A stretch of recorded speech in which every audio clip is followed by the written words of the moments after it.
नमस्कार. संवाद प्रतिवाद या आमच्या विशेष कार्यक्रमामध्ये आपल्या सगळ्यांचं मनापासून स्वागत. गेल्या काही वर्षामध्ये एकूणच प्रसार माध्यमांचा रीच वाढला. प्रसार माध्यमं अधिक बारकाईनं पाहिली जायला लागली. सोशल मीडिया आल्यानंतर तर प्रचंड फरक पडला, प्रचंड बदल झाले. कोणतीही बातमी जगाच्या कानाकोपऱ्यामध्ये काही क्षणात जाऊ लागली आणि या सगळ्यातून माणसांची चौकस बुद्धी वाढली, कुतूहल क्षमता वाढली आणि त्यामुळं प्रत्येक घटनेशी, प्रत्येक गोष्टीशी सर्वसामान्य माणूससुद्धा रिॲक्ट होऊ लागला, त्याच्याबद्दल प्रतिक्रिया व्यक्त करायला लागला. या सगळ्या परिस्थितीमध्ये माणसाची संवेदनशीलता पण वाढली आणि संवेदनशीलता पण संपली. अशा दोन्ही पद्धतीनं याचे परिणाम झालेले आहेत. एक गोष्ट मात्र झाली, सोशल मीडिया असेल किंवा प्रसारमाध्यमांचा वाढता प्रभाव असेल, यामुळं राजकीय संवेदनशीलता प्रचंड वाढली. एक 15 वर्षापूर्वी जिल्हा परिषदेची किंवा महापालिकेची निवडणूक झाली कधी आणि संपली कधी हे कळायचं पण नाही. इतक्या छोट्या प्रमाणामध्ये त्याच्यावरती चर्चा व्हायची, कारण त्यावेळेला प्रसारमाध्यम मर्यादित स्वरूपात होती. पण गेल्या काही वर्षामध्ये प्रसारमाध्यमांचा जसजसा सुरुवातीला म्हटलं तसा रीच वाढला, तसतशी राजकीय संवेदनशीलता वाढत गेली आणि प्रत्येक निवडणुकीबद्दल, राजकीय भूमिकेबद्दल, राजकीय पक्षांबद्दल सर्वसामान्य माणूससुद्धा रिॲक्ट होऊ लागला, प्रतिक्रिया देऊ लागला. आणि म्हणूनच कोणतीही निवडणूक असो ती आता चुरशीची बनत चाललेली आहे. हे सगळं बोलायचं कारण म्हणजे सध्या कोल्हापूर उत्तर या एका विधानसभा मतदारसंघाची पोटनिवडणूक लागलेली आहे. कोल्हापूर जिल्ह्यामध्ये एकूण 10 विधानसभेचे मतदारसंघ आहेत, त्यापैकी एका मतदारसंघाची पोटनिवडणूक आहे. चंद्रकांत जाधव यांचं दुर्दैवी आणि अकाली निधन झालं आणि त्यामुळं ही पोटनिवडणूक लागलेली आहे.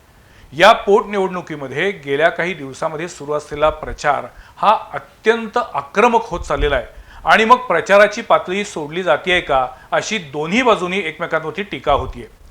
कोल्हापूर उत्तर या विधानसभा मतदारसंघामध्ये भाजपच्या वतीनं सत्यजित नाना कदम हे निवडणूक लढवत आहेत. माझा खरं तर प्रयत्न होता की आजच्या या संवाद प्रतिवादमध्ये काँग्रेसच्या उमेदवार जयश्रीताई जाधव आणि भाजपचे उमेदवार सत्यजित नाना कदम या दोघांनाही समोरासमोर आणून एका चांगल्या वातावरणामध्ये, खेळीमेळीच्या वातावरणामध्ये कोल्हापूरच्या विकासाबद्दल चर्चा घडवून आणावी. पण आज काही कारणानं जयश्रीताई येऊ शकलेल्या नाहीत. आम्ही त्यांना संपर्क साधण्याचा प्रयत्न केला, पण कदाचित त्यांच्यापर्यंत तो संपर्क पोचला नसावा. तथापि तुर्तास आज आम्ही कोल्हापूर उत्तर विधानसभा मतदारसंघातील भाजपचे उमेदवार सत्यजित नाना कदम यांना बोलवलेलं आहे आणि त्यांच्याकडनं जाणून घेणार आहे त्यांची निवडणूक लढवण्यामागची भूमिका आणि एकूणच प्रचारामध्ये जे काही सध्या सुरू आहे त्याच्याबद्दल त्यांची काय भूमिका आहे याबद्दल. आपलं स्वागत आहे सत्यजित कदम. नमस्कार.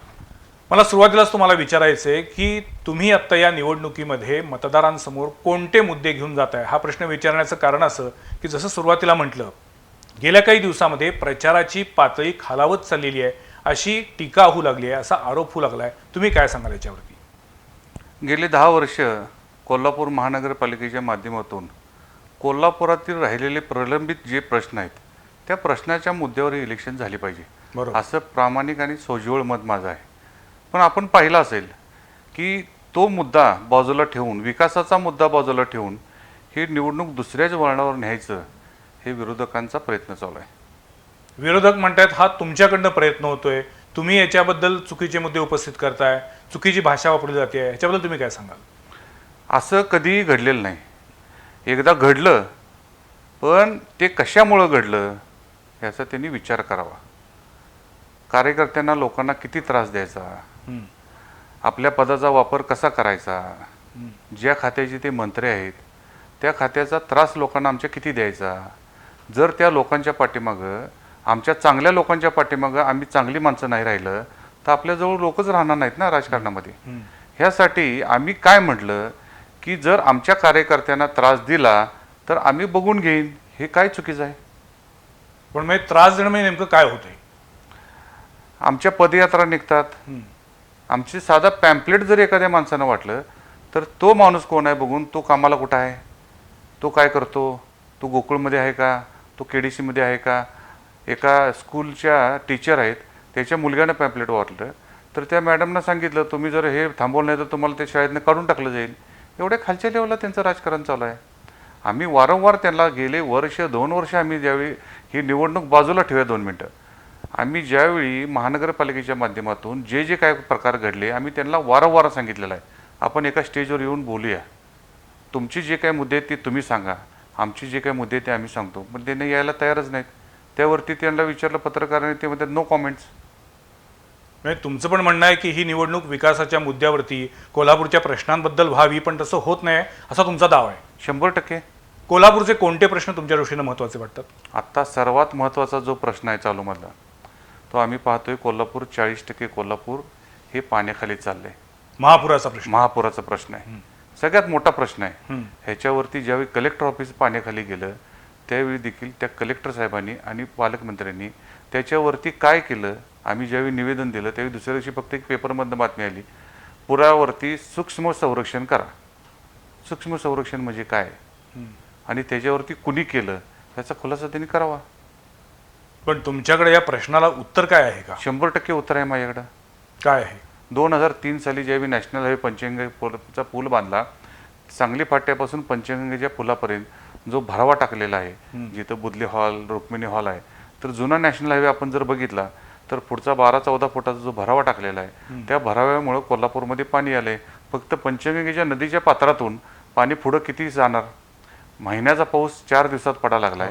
30 दिवसाचा पाऊस 4 दिवसात पडल्यानंतर एकदम पाणी साठलं जातं आणि त्या नॅशनल हायवेला जाऊन पाणी तटा लागले. ते बरं 2003च्या ड्रॉइंगमध्ये माझ्याकडे ड्रॉइंग आहे, ते 2003ला जेव्हा तो नॅशनल हायवे करण्यात आला त्या ड्रॉइंगमध्ये सगळे डिझाईन किंवा त्याला खालनं पाईप टाकायची, पाणी जायला वाट करून द्यायची, पण त्यावेळी त्या कॉन्ट्रॅक्टरनं केलेलं नाहीत.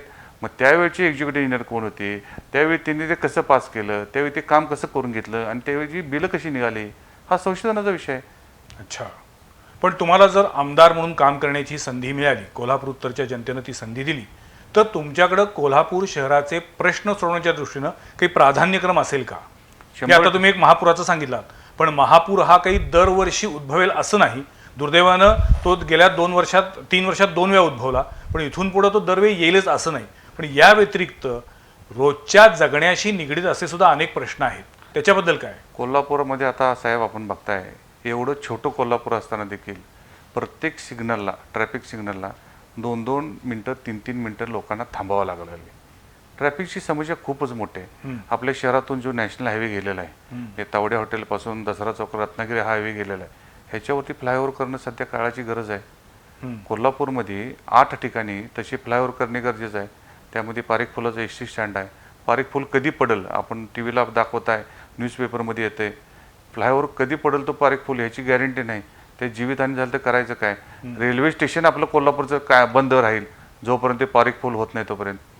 ट्रॅफिकची समस्या प्रचंड तुम्हाला माहितीच आहे. आता त्याचबरोबर बीट प्रश्न आहेत कोल्हापूरचे, ते महानगरपालिकेच्या किंवा नगरसेवकाच्या लेवलचे नाहीत, जे शहराचे लोकप्रतिनिधी करतात त्यांच्यासाठी तो सर्वात मोठा प्रश्न आहे. कारण शाहू महाराजांनी ज्या जागा दिलेल्या होत्या त्याच्यावरती शासनाचा जो बीट युनिट आहे, हा प्रश्न सगळ्यात मोठा शहरासाठी आहे. आता गुंटेवारीची प्रश्न तो पण सध्या खूपच प्रलंबित आहे. आणि सर्वात महत्त्वाचा प्रश्न म्हणजे जी पंचगंगा आता आपली बघतो की पहिल्या 10 मध्ये त्याचा प्रदूषित नद्यामध्ये त्याचा समावेश आहे, तर तो समावेश कमी करण्यासाठी ह्याच्यावरती उपाययोजना काय झाली? काहीच झालेलं नाही अजून. 40% साहेब शहराला ड्रेनेज सिस्टीम नाही. मग त्या ड्रेनेज सिस्टीमचं काय योजना झाली? पण 10 वर्षे तुम्ही महानगरपालिकेमध्ये नगरसेवक म्हणून काम करताय. आपले वडीलही महानगरपालिकेमध्ये होते, त्यांनी प्रथम नागरिक महापौर पद भूषवलेलं आहे. मला सांगा, कोल्हापूर उत्तरमधले जे प्रश्न कोल्हापूर महानगरपालिकेच्या अखत्यारीतले, हद्दवाढ असेल किंवा आता जसं तुम्ही म्हटलात त्यानुसार पंचगंगेच्या नदीच्या प्रदूषणाचा आणि त्यातनं आलेला थेट पाईपलाईनचा प्रश्न असेल, नगरसेवक म्हणून तुम्ही कोणकोणत्या प्रश्नांचा पाठपुरावा केलात आणि काय तुम्हाला त्यातनं आउटपुट मिळालं? थेट पाईपलाईनमध्ये पहिल्या दिवसापासून जे काय झालेलं आहे ते साहेब तुम्हाला चांगलं माहिती आहे. त्यामध्ये किती प्रमाणात चांगलं काम केलं. मग त्यामध्ये पाईपला वेल्डिंग करण्यापासून, स्पायरल वेल्डिंग करण्यापासून आत्ता चालू असलेला प्रोजेक्ट आम्हाला प्रत्येक वेळी, आता परवा पण म्हणजे तुमच्या मनामध्ये थेट पाईपलाईन योजनेच्या दर्जाविषयी आणि गुणवत्तेविषयी पण प्रश्नचिन्ह आहेत? 100% आहे. म्हणजे उद्या जरी ही योजना पूर्ण झाली तरी ती कितपत दर्जेदार असेल असा प्रश्न तुम्ही उपस्थित करताय? मी एकच आता तुम्हाला सांगतो, अजून जॅकवेल पाणी जिथं आपण उपसा करणार आहे कळमावाडीतून, ते जॅकवेल साहेब अजून पूर्ण नाही. बरोबर आहे. आता ह्या 6 महिन्यात ते पूर्ण होईल अशी अपेक्षा आहे. ठीक आहे, त्यांच्या अपेक्षा पूर्ण होऊन दे आणि लवकर कोल्हापूरला चांगलं पाणी प्यायला मिळू दे. एक्झॅक्टली ही देखील मला असं आमची वाटतं की अपेक्षा आहे. ह्याच्यात राजकीय श्रेयवाद घेऊन उपयोग नाही, तर जे चांगलं काम होते त्याला सगळ्यांनी पाठिंबा दिला पाहिजे आणि त्यातल्या ज्या त्रुटी आहेत त्या दूर व्हाव्यात यासाठी सुद्धा सगळ्यांनी मिळून एकत्र येऊन काम केलं पाहिजे. त्याचं एक जिवंत उदाहरण तुम्हाला तुमच्या समोर देतो. तुम्ही महानगरपालिकेचे एक्झिक्युटिव्ह इंजिनियर आता जे काय पाईपलाईनचे काम बघतात आमचे, त्यांच्यावर एकदा चर्चा करा आपण की त्यामध्ये जॅकवेल अजून तयार नाही आणि त्याचे साहेब मोटरी आणून ठेवल्यात ह्या लोकांनी. 900 हजार HP मोटरी 2016 साली साहेब आणून ठेवल्यात. 6 वर्ष झाली. 20-25 कोटी रुपये त्याची किंमत आहे. म्हणजे ती किंमत जाऊ दे, पण आज ती मोटर टेक्नॉलॉजी रोज बदलत चालल्या. कमी HP मध्ये मोठ्या प्रमाणात पाणी उपसा असेल. आता आपण AC मध्ये बघतोय 5 स्टार 7 स्टार पर्यंत AC गेले, इन्व्हर्टर AC आले. मग ह्या मोटरी जुन्या घेऊन आता परत त्या 6 वर्षानं बसवल्या तर याची वॉरंटी गॅरंटीचे प्रश्न येणार आहे का नाही? त्याचा लाईट कन्झम्पशनचा प्रश्न येणार आहे का नाही? महानगरपालिका तेवढी क्षमतेची आहे का? एवढं लाईट बिल भरण्याची क्षमता. आता स्ट्रीट लाईटचं लाईट बिल ह्यांना महिन्याला भरता येत नाही MSEBीचं, तर ह्या पाण्याच्या लाईटच्या मोटरी हजार HPच्या ह्याच्यावर त्यांनी विचार करायला पाहिजे होता. हे जर 25 कोटी रुपये बँकेत ठेवले असते 6 वर्ष, त्याचे डबल पैसे आता आपल्याला मिळाले असते. पण मग हे असे प्रश्न जे आहेत जे कोल्हापूरच्या शहराच्या हिताचे आहेत, अशा प्रश्नासाठी राजकारण गट-तट बाजूला ठेवून तुम्ही एकत्र का येत नाही? सातत्यानं संघर्षमय भूमिका का? म्हणजे निवडणुकीच्या वेळेला राजकारण करणं, एकमेकावरती टीका टिप्पणी करणं हे एक वेळ समजू शकलं जातं, पण जेव्हा सभागृहामध्ये असे जे काही तुम्ही आता मला ही माहिती देताय ही तुम्ही सभागृहामध्ये का नाही दिली? सभागृहामध्ये साहेब आम्ही याच्यावरती पत्रव्यवहार केलेला आहे आयुक्तांच्या बरोबर. आत्ताच नाही, 4 वर्षापासून चालू आहे साहेब. हद्दवाढीबद्दल काय केलं? हद्दवाढीबद्दल आमची कायम भूमिका आहे. हद्दवाढी झालीच पाहिजे. त्याबद्दल कृती समिती जी स्थापन झालेली आहे त्या कृती समितीच्या माध्यमातून प्रत्येक ग्रामपंचायत, कळंबा ग्रामपंचायत असेल, उजगाव असेल, ह्या ठिकाणी आम्ही जाऊन आम्ही काय होते, आम्ही गेल्यानंतर लगेच ती बोर्ड दाखवतात. आम्हाला हद्दवाढ मान्य नाही, ऐकायची पण त्यांची मानसिकता नाही. आणि ह्या सगळ्या हद्दवाढीमध्ये ज्या ग्रामपंचायत आहेत त्यांना सगळ्या सुविधा साहेब आपल्याकडे आहेत आणि त्या द्याव्या लागतील. त्यांना काही द्यायची नाही अशी काही भूमिका नाही. पण आज पिंपरी चिंचवड असेल, साधं आपल्या जवळची सांगली, मिरज ह्याची पण हद्दवाढ झाली. कारण आत्ता जर हद्दवाढ करायची म्हटली तर उत्तरेकडचा जो भाग आहे साहेब त्याच्यामध्ये हद्दवाढीमध्ये जास्त घेण्यात काही अर्थ नाही. कारण पाण्याचा जो प्रश्न आहे पुराचा हा थोडा करत वाढत चालला आहे आणि त्या बुडणाऱ्या जमिनी हद्दवाढीत घेऊन आपल्याला काय परत तिथे ब्ल्यू लाईनेज येणार आहे, नो डेव्हलपमेंट झोन येणार आहे. ज्या ठिकाणी पाणी येणार नाही आणि पावसाचा त्रास होणार नाही अशा ठिकाणांमध्ये हद्दवाढ करणं काळाची गरज आहे. त्यात आम्ही प्रत्येक वेळी त्या आंदोलनामध्येच आमचा सहभाग आहे. पंचगंगा नदी प्रदूषण असू दे, रंकाळा प्रदूषण असू दे, राजाराम तलाव असू दे किंवा कोटीतीर्थ असू दे, शहरातील सर्व पाणवठे, सर्व तलाव, नदी यांचं प्रदूषण गंभीर स्तरावरती आता गेलेलं आहे. महानगरपालिकेतील एक स्वतःला जागरूक लोकप्रतिनिधी तुम्ही म्हणून घेताय, तर महापालिकेमध्ये तुम्ही या विषयावरती किती वेळा आवाज उठवलात? आता तलावाचं तुम्ही सांगितलं, बावड्यातला एक राजाराम तलाव आहे, बरोबर आहे. कोटीतीर्थ तलावाची अवस्था खूप वाईट आहे. आमच्याकडं महानगरपालिकेकडं कामगारांचे, वर्कर लोकांचे, कर्मचाऱ्यांचे पगार द्यायला साहेब पैसे नाहीत. आम्हाला बजेट किती मिळतं? आम्हाला बजेट मिळतं वर्षाला 10 ते 15 लाख रुपये नगरसेवकांना. ही सर्व जबाबदारी त्यावेळच्या लोकप्रतिनिधींची आहे आणि ही त्यांनी पार पाडलेली नाही. आणि ती पार पाडण्यासाठी त्याचा सर्व गोष्टीचा साहेब अभ्यास आपल्याला आहे. तलावाचा जर आता तुम्ही सांगितलं तसे आपल्या इथे महानगरपालिकेच्या अखत्यारीत असलेले 5 स्विमिंग टँक आहेत.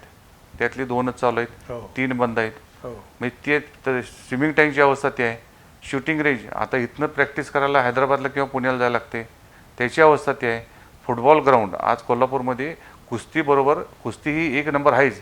त्या कुस्ती मैदानाची अवस्था तुम्ही मीडियाद्वारे दाखवता, भीषण अवस्था झालेली आहे. त्याच्यावरती ह्यांचं लक्ष नाही. ते सगळं मोठं बजेटचं काम आहे साहेब आणि शासनाकडे त्याचा पैसे आणायचं काम आहे. हे नगरसेवकाचं काम नाही. तरी देखील वारंवार आम्ही त्याच्यावरती आवाज उठून काम केलेलं आहे. आज मला तुम्ही सांगा, कोल्हापूर महानगरपालिकेच्या हद्दीत जे काही क्रिकेटचं मैदान एक तर चांगलं आहे का? आता शास्त्रीनगर ग्राउंड आदरणीय फडणवीस साहेबांनी आणि अमल माडिक साहेबांच्या प्रयत्नातून चंद्रकांत दादांनी त्याला 3.5 कोटी रुपये दिले, पण ते काम आता झालेलं आहे चांगलं. पण साईडची जी डेव्हलपमेंट आहे ते हजार 2-3 कोटी रुपये लागणार आहेत. त्याच्यावरती कधी बजेट आणलं का? म्हणजे क्रिकेटचं मैदान नाही, फुटबॉलचं मैदान नाही, स्विमिंग टँक नाही, शूटिंग रेंज नाही, टेनिस आणि हे बाजूलाच ठेवा तुम्ही, ते तर काही शक्यच नाही. पण हे सगळं करण्यासाठी हम्म.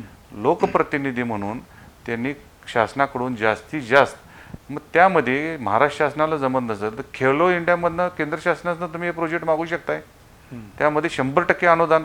आता टर्फ ग्राउंडला हॉकीच्या आले ना पैसे आपल्याला, हो. आणि चांगल्या ध्यानचंद हॉकी पद्धतीने स्टेडियमसाठी. ध्यानचंद हॉकी स्टेडियमचं काम चालू आता झालंय. हो. त्याच पद्धतीनं आता शिवाजी स्टेडियम, काय साहेब अवस्था आहे मला तुम्ही सांगा शिवाजी स्टेडियमची. बरं ते शासनाच्या अखत्यारीत आहे.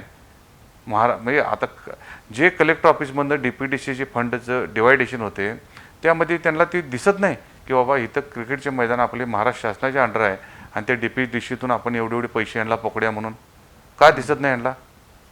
नाही म्हणजे मग तुमच्या दृष्टीनं कोल्हापूर शहराचे प्रश्न अनेक आहेत, पण केवळ राजकीय इच्छाशक्ती नाही म्हणून हे प्रश्न वर्षानुवर्ष भिजत पडतात असं तुमचं म्हणणं आहे? हो. आता अनेक उदाहरण तुम्हाला देतो. हम्म. आम्ही लहानपणापासून बघतोय शाहू जन्मस्थळ. हो. दरवर्षी बजेटला शाहू जन्मस्थळाला एवढे पैसे दिले. प्रत्येक शाहू वर्षी. जयंतीला त्याच्यावरती घोषणा घोषणा होते, होते. पण पुढे काही घडत नाही. अगदी खरं आहे. बरोबर आहे. त्याचबरोबर आज कोल्हापूरची शान असलेली शाहू मिल, हो. त्याची अवस्था तर म्हणजे शाहू मिल संपली म्हटलं तर वावगं ठरणार नाही. नाही, शाहू मिल संपलीच, पण गेल्या 2 दिवसामध्ये जेव्हा काही पत्रकार तिथे गेले, म्हणजे आजही आम्ही बी न्यूजमध्ये दाखवलेलं आहे, शाहू मिलमध्ये आत गेल्यानंतर अक्षरशः मन विदीर्ण होतं. भग्नावस्था म्हणजे काय असते हे दिसून येतं. प्रत्येक नेत्यांनी 10 वर्षापूर्वी शाहू मिल बंद पडू दिली जाणार नाही, शाहू मिल म्हणजे राजर्षी शाहू महाराजांचं स्मारक आहे, या विषयावरती निवडणुका गाजवल्या, अनेक आश्वासनं दिली, पण प्रत्यक्षात शाहू मिल बंद पडली आणि आता अक्षरशः तिथं उंदीर आणि घुशींचं साम्राज्य आहे. ज्या राजर्षी शाहू महाराजांनी प्रचंड दूरदृष्टीनं कोल्हापूरला उद्यमनगरी करण्याच्या दृष्टीनं ही मिल उभी केली, त्याची अवस्थाच काय झालेली आहे. वेळच्या वेळी ती जर अपडेट केली असती, जर तिथली मशिनरी बदलली असती, तर ही शाहू मिल राज्यातली नव्हे तर देशातील सर्वाधिक उत्तम काम करणारी टेक्स्टाईल इंडस्ट्रीमधली एक मिल ठरली असती. पण केवळ आपण कपाळ करंटे म्हणून ही आज परिस्थिती उद्भवलेली आहे. तिसरा प्रश्न आता सर्वात महत्त्वाचा आहे, जयप्रभा स्टुडिओ. जयप्रभा स्टुडिओ पण ह्यांना वाचवता आला नाही. कलाकारांची मागणी होती. कोल्हापूर ही कलानगरी आहे, त्यामध्ये कलानगरीमध्ये हा जयप्रभा स्टुडिओ वाचवला असता तर कलाकारांना एक चांगलं, आणि कोल्हापूर एक पर्यटन क्षेत्रामध्ये चांगलं त्याला प्राधान्य मिळालं असतं. त्याची पण अवस्था आता तुम्हाला माहिती आहे. जयप्रभा स्टुडिओ पण संपलाच जवळपास, काही राहिलं नाही तिथे. बरोबर. पण मग मला हेच म्हणायचं आहे की अनेक प्रश्न मांडले जातात. आज तुमची पाठी कोरी आहे, तुम्ही पहिल्यांदा निवडणुकीच्या रिंगणात उतरलेला आहात, तसं म्हटलं तर दुसऱ्यांदा, पण तुम्ही आज भाजपच्या वतीने निवडणुकीच्या रिंगणात उभारलेला आहात. तुम्ही हे सगळे मुद्दे मांडताय, प्रश्न मांडताय, पण ते सोडवण्यासाठी तुमच्याकडे काही कल्पना आहेत का? 100% प्रत्येक गोष्टीचा, मी मगाशी तुम्हाला म्हटलं कोल्हापुरात पूर का येतो ह्याच्यावरती आम्ही कलेक्टर साहेबांना लेखी निवेदन दिलेलं आहे. कशामुळे येते, काय होते, त्याचं चेनेज काय आहे, त्याचं लिंकिंग काय आहे, किती भरावा वाढवला आहे. त्यानंतर आम्ही नितीन गडकरी साहेबांना जाऊन भेटलो. अच्छा. नितीन गडकरी साहेबांनी सगळं ऐकून घेतलं आणि त्यांनी आम्हाला आश्वासित केलं की बाबा हे ड्रॉइंगमध्ये आम्ही चेंजेस करून घेतो. आणि त्यानंतर ड्रॉइंगमध्ये चेंजेस झाले. हो. काय चेंजेस झाले, आता कराडपासून कागलपर्यंत नॅशनल हायवेचं 6 पत्रीकरणाचं काम चालू होते. हो. त्यामध्ये सांगली फाट्यापासून पंचगंगाच्या पुलापर्यंत म्हणजे त्या रोडला त्यांनी 13 नवीन बॉक्स केलेत. जसे नदीच्या पुलाला बॉक्स असतात, हो, तसे 13 बॉक्स केलेत आणि त्याचं डिझाईन साहेब पूर्णतः चेंजेस करून घेतलं. आता टेंडर 1250 कोटीचं टेंडर कराड कागल नॅशनल हायवेचं झालेलं आहे. तर आम्ही त्यांना ती पण विनंती केली, काम चालू करत असताना पहिलं काम सांगली फाट्याच्या ब्रिजच्या इथलं चालू करा आणि नंतर बाकीची कामं तुमची सुरुवात करा, जेणेकरून पुराचं पाणी पुढे पुराचं पास पाणी होईल. पुढं पास होईल. बरोबर. आता तुम्हाला मी बोलत असताना म्हटलं की तुमची ही दुसरी निवडणूक आहे. 2014 मध्ये तुम्ही काँग्रेसकडनं विधानसभेची निवडणूक लढवली होती. बरोबर. असं अचानक काय झालं की तुम्हाला भाजपमध्ये यावंसं वाटलं? ज्या पक्षातून आम्ही उभारलो, कोल्हापूरच्या सगळ्या जनतेला माहिती आहे की ज्या काँग्रेस पक्षातून मी उमेदवारी भरली त्या पक्षाचे मंत्री त्यांनी माझ्या उलटा प्रचार केला आणि मला पाडण्याचं काम केलं. त्यानंतर 2010 सालापासून 2015 सालापर्यंत मी काँग्रेसमध्ये होतो. नगरसेवक काँग्रेसच्या रितसर हात या चिन्हावर निवडून आलो होतो.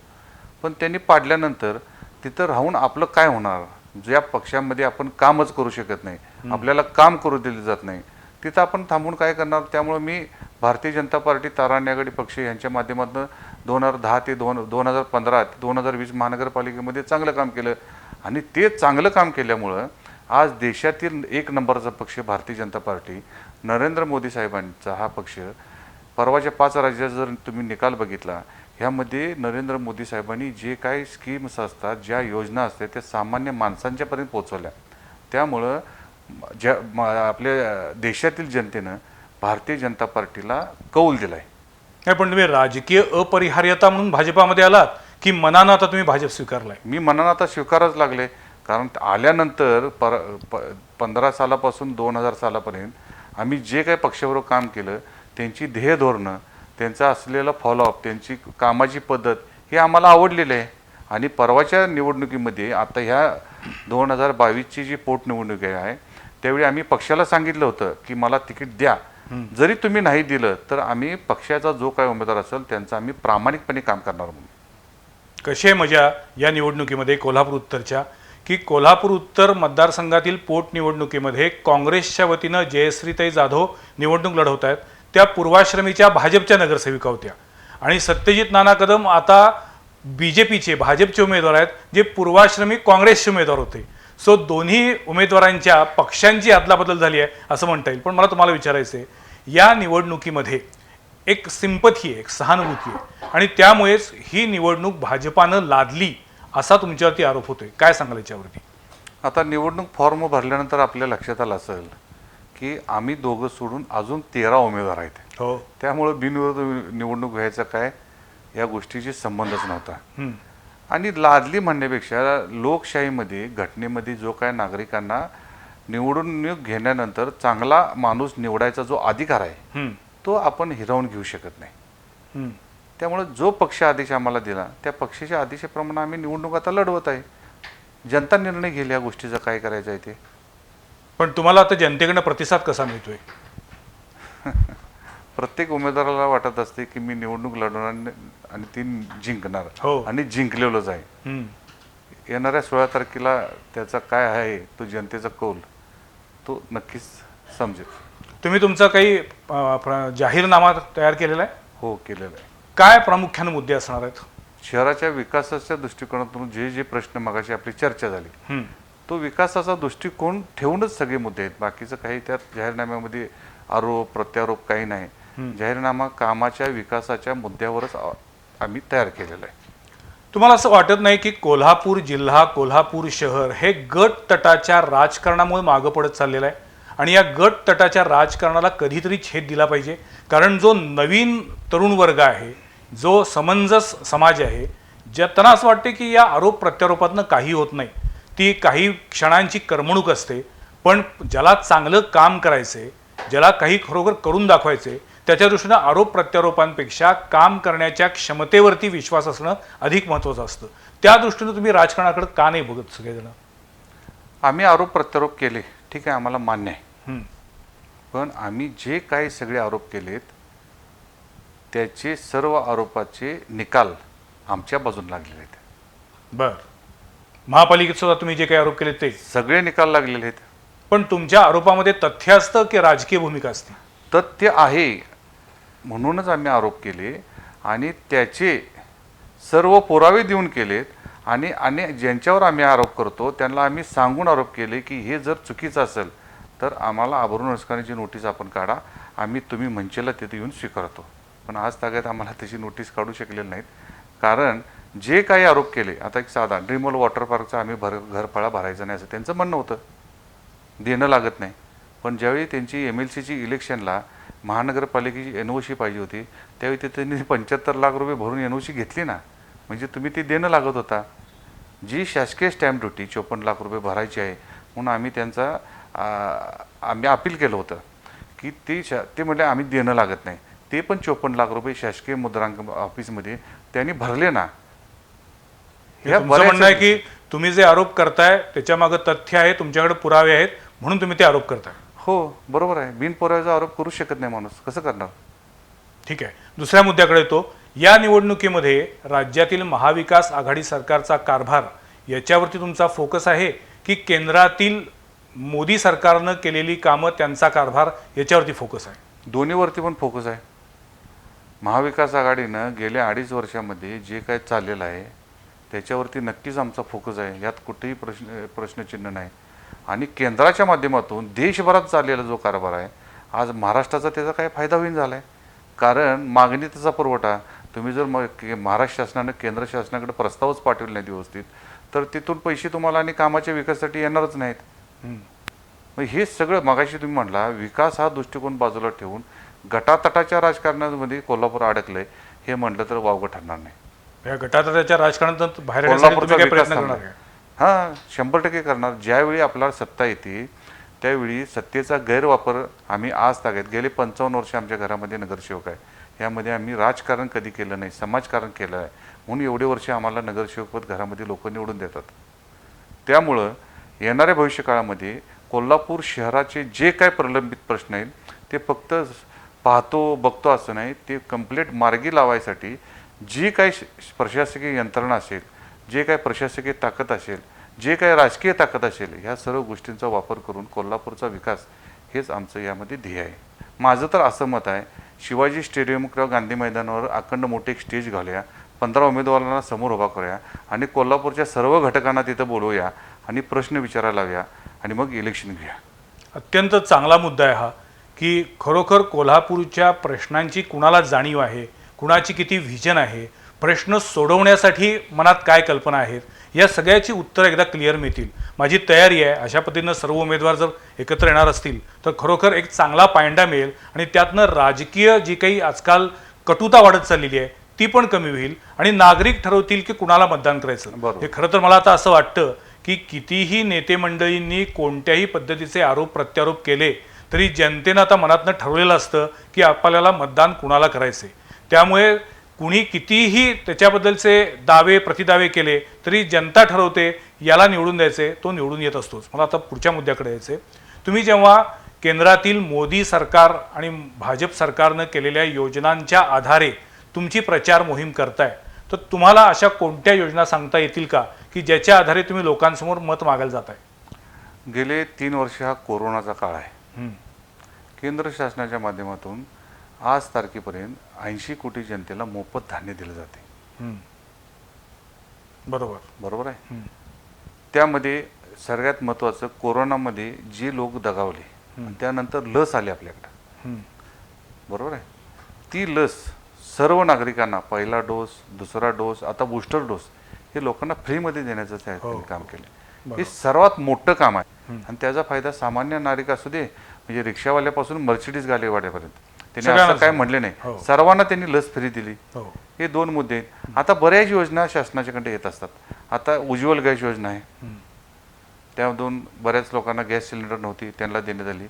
तसंच केंद्र शासनाचं जसं आपल्या घरात चावीद्वारे पाणी येते त्याच पद्धतीनं चावीद्वारे गॅस येण्याची नवीन स्कीम आता केंद्र शासनानं लॉन्च केलेली आहे. त्यामध्ये कोल्हापूर शहरामध्ये ही टाकायचं ठरवलं. महानगरपालिकेला त्यांनी NOC मागितली. नेहमीप्रमाणे महानगरपालिकेने त्यांना NOC दिली नाही, पण ताराराणी मार्केट अंडर जे काही आमचे मतदारसंघ होते त्यातली सभापती राजशेखर शेळकेसाहेब आमच्या असल्यामुळं त्यातला आम्ही ठराव करून त्याची मंजुरी घेतली आणि 14 वॉर्डमध्ये आम्ही त्याचं काम चालू केलं. सांगायला अभिमान वाटतो, आता येणाऱ्या 2 महिन्यामध्ये गॅस पाईपलाईनद्वारे आम्हाला गॅस मिळणार आहे. त्याचा फायदा काय योजनेचा, तर आदरणीय नरेंद्र मोदी साहेबांनी ज्यावेळी लक्षात आलं की गॅस टाकीच्या स्फोटामुळं अखंड देशामध्ये मोठ्या दुर्घटना घडतात आणि त्यामध्ये हजारो लोक मृत्युमुखी पडतात, त्यामध्ये प्रामुख्याने महिलांचं प्रमाण हे जास्त आहे.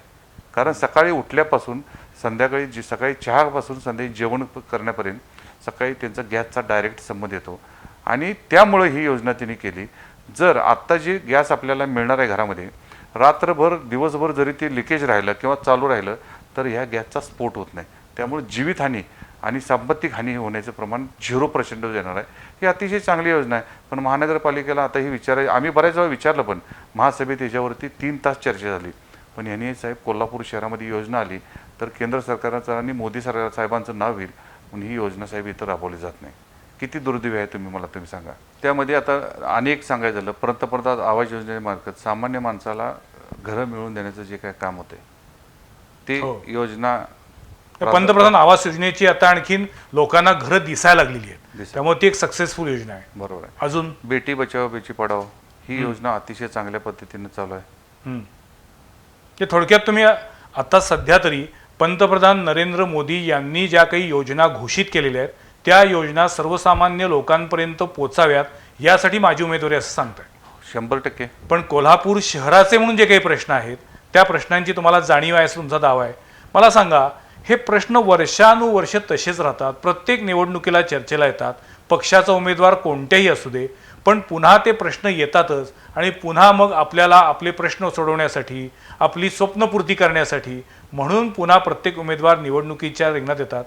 जर तुम्ही आमदार म्हणून निवडून झालात तर पुढच्या टर्ममध्ये या सगळ्या प्रश्नांची तड लागलेली असेल याची काय खात्री? चांगला प्रश्न विचारला आपण.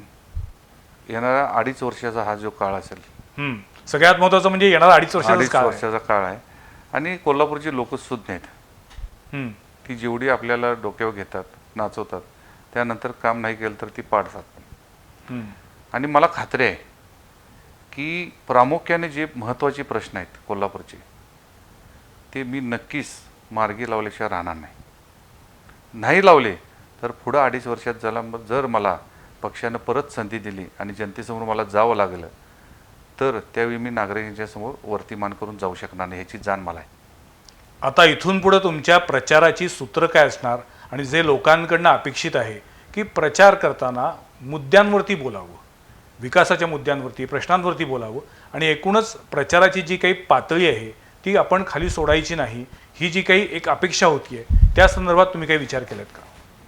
आम्ही कुठलीही पातळी सोडणार नाही. आता आमचे भारतीय जनता पार्टी म्हणून आमचे जे काही आता कॉर्नर सभा होतात किंवा हे होतात, आम्ही जे पक्षाचं धोरण आहे आणि देश पातळीवर आज जे काय चाललंय म्हणजे देश हिताबद्दल जे काही आता आपण पाहिलं, काश्मीरमधलं 370 कलम रद्द केलं, आज आपला मानानं तिरंगा तिथं फडकवला जात आहे. त्याचबरोबर 3 तलाक हा कायदा रद्द झाला. त्यामुळं मुस्लिम कम्युनिटीतील महिलांना त्याचा मोठ्या प्रमाणात धीर आणि ताकद आली. आणि सर्वात महत्त्वाचं म्हणजे दरवेळी घोषणा केली जात होती राम मंदिर, हा मुद्दा सर्वात महत्त्वाचा होता. हिंदू संस्कृतीतला सगळ्यात महत्त्वाच्या मुद्द्यामध्ये राम मंदिरचं बांधकाम साहेब आता चालू झालं आणि ते पूर्णत्वाकडे आले. नुसतंच बांधकामाचा शुभारंभ केला आणि ते थांबलं असं झालं नाही. अभिमानानं सांगायला वाटते की आदरणीय नरेंद्र मोदी साहेबांनी जे त्यांच्या अजेंड्यामध्ये होतं त्यातली बरीचशीच कामं आता पूर्ण केलेली आहेत. पण तुम्हाला असं वाटत नाही की कोणतीही निवडणूक ही भावनेच्या मुद्द्यावरती लढवून चालत नाही, तर त्याच्यामध्ये प्रॅक्टिकल जे मुद्दे आहेत, प्रश्न आहेत ते घेऊन त्याच्यावरती काम करावं लागतं? 100% भावनेवर चालतच नाही ना. भावनेवर काय चालते? स्वप्न हे स्वप्न असतं. माणूस स्वप्न कधी बघतो? झोपल्यानंतर. झोपल्यानंतर स्वप्न बघितलेलं कधी खरं होतं का? डोळे उघडे ठेवून तुम्हाला व्हिजन पाहिजे, त्याला म्हणायचं स्वप्न. आता त्यांचं एकच चालू आहे, काय तर स्वप्न पूर्ण करायचं. तसं साहेब स्वप्न कधी पूर्ण, डोळे झाकून बघितलेलं स्वप्न. बरं ते स्वप्न काय होतं ह्याचा अजेंडा तर द्या तुम्ही जनतेसमोर. ती जनता बघेल ना की आमचं स्वप्न हे होतं, आमचा अजेंडा हे आहे. तसं काही दिसून येत नाही. नाही, माझा प्रश्न असा होता, निगडीत होता की भाजपवरती सातत्यानं आरोप केला जातो की केवळ इमोशनल राजकारण करून, केवळ जातीपातीचं राजकारण करून, सांप्रदायिकता वाढवून राजकारण केलं जाते असा आरोप होतो. त्या अनुषंगाने मला विचारायचं होतं. साहेब, आज देशामध्ये सर्व ठिकाणी बघितले, सर्व विमानतळ असतील, उडान या योजनेतून, स्मार्ट सिटीच्या माध्यमातून किती आपल्या सिटी डेव्हलप झाल्या. गडकरी साहेबांच्या माध्यमातून राष्ट्रीय महामार्गाची किती मोठी लिंक आज देशामध्ये जोडली जाते आहे. हे सगळं बोलायचं असतं. भावनिक प्रॅक्टिकल काम सुरू आहे तुमचं म्हणणं आहे? प्रॅक्टिकली काम चालूच आहे. म्हणून परवाच्या 4 राज्यामध्ये बघा ना तुम्ही काय निकाल लागला आहे, लोकांनी काय कौल दिला आहे. आणि तिथं ती जी कम्युनिटीवरती त्यांचं फोकस होतं ती कम्युनिटी पण बऱ्यापैकी भारतीय जनता पार्टीच्या पाठीमागे राहिलेली आहे. पण मग तुम्हाला असं वाटतं की त्या 4 राज्यात जो भाजपला कौल मिळाला किंवा संपूर्ण देशामध्ये जो भाजपला वाढता जनाधार आहे त्याचा उपयोग किंवा फायदा तुम्हाला कोल्हापूर उत्तरच्या निवडणुकीत होईल? 100% होणार माझं मत आहे. का? कारण तिथले प्रश्न वेगळे, इथले प्रश्न वेगळे. शेवटी राज्यामधले प्रश्न प्रामुख्याने काय असतात? डेव्हलपमेंटचे प्रश्न असतात. हो. तिथली झालेली डेव्हलपमेंट आज गोवामध्ये आपण बघताय, कधी असं सलग 10 वर्ष 15 वर्ष सरकार तिथं कधीच आलेलं नाही. पण तिथं जी आदरणीय प्रमोदजी सावंत मुख्यमंत्री यांनी जी डेव्हलपमेंट केली, आपलं फक्त बाउंड्रीमध्ये साहेब. आज कर्नाटक बघा, इथनं कोगनळीच्या रस्त्याच्या पुढं बेळगावपर्यंत काय त्यांचे रस्ते आहेत, किती टोल कमी आहे. आज बेळगाव सिटी स्मार्ट सिटीमध्ये गेली साहेब, केवढी चांगली डेव्हलपमेंट त्या ठिकाणी आहे. पण इथं काहीच नाही. पण मग का कोल्हापूरला कोणी हातपाय बांधलेत त्यांचे? आज तेच सांगालोय तुम्हाला मी, राजकीय इच्छाशक्ती यासाठी कमी पडते. त्याला राजकीय इच्छाशक्ती म्हणतो, म्हणजे राजकीय ताकद जी वापर लागते आणि ती वापरली की ते केंद्र सरकारचं नाव इथं होईल म्हणून त्या भीतीपोटी फक्त वापरत नाहीत. प्रश्न अनेक आहेत, पण सत्यजित नाना कदम यांचं म्हणणं आहे की राजकीय इच्छाशक्तीमुळे आजवर कोल्हापूरचा विकास म्हणावा तसा झालेला नाही आहे. शहराचे जे प्रश्न आहेत त्याची मला जाणीव आहे आणि ते प्रश्न सोडवण्यासाठी माझ्याकडे उत्तर आहेत, माझ्याकडे ॲक्शन प्लॅन आहे आणि म्हणून मला निवडणुकीच्या रिंगणात उतरायचे. निवडणूक भावनेवरती नाही तर प्रत्यक्ष मुद्द्यांवरती, प्रश्नांवरती, विकासावरती लढली गेली जावी आणि म्हणून मी निवडणूक लढतोय असं मी सांगितलेलं आहे. आज आमच्या स्टुडिओमध्ये सत्यजित नाना कदम आले, त्यांनी त्यांची भूमिका थोडक्यात मांडली. याबद्दल मी त्यांचे आभार मानतो आणि त्यांना शुभेच्छा देतो. धन्यवाद. पुढच्या सोमवारी पाहायला विसरू नका आणखीन एका विषयावरील चर्चा संवाद प्रतिवादमध्ये. आम्ही पुन्हा एकदा काँग्रेसच्या उमेदवार जयश्रीताई जाधव यांनाही विनंती करणार आहे की त्यांनीही या मंचावरती यावं आणि त्यांची भूमिका मांडावी. तुर्तास धन्यवाद.